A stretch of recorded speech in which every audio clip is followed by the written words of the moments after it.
Spending Review ora toccherà anche alle forze dell'ordine. Il commissario incaricato di scoprire gli sprechi nella spesa pubblica, Carlo Cottarelli, ha scoperto che i costi per il sostentamento di polizia, carabinieri e finanza variano di regione in regione e, ad esempio, l'Arma dei Carabinieri costa ad ogni veneto in un anno 69 euro, mentre nel Molise ne costa ben 176, 150 in Calabria e 136 in Trentino Alto Adige.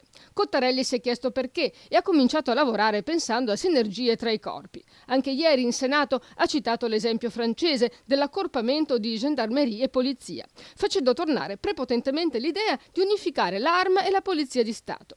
Ci sono molte sovrapposizioni, uffici diversi che si occupano degli stessi territori e degli stessi reati, che richiedono 2 comandanti, 2 amministrazioni, 2 edifici diversi e la loro unificazione farebbe risparmiare a tutti gli italiani. Sarebbe anche più facile controllare le uscite. Ad esempio, la provincia di Parma, pur non avendo nemmeno un agente di polizia di frontiera, spende per questo reparto ogni anno 996.000 euro, quasi 1 milione. Viene a chiedersi perché.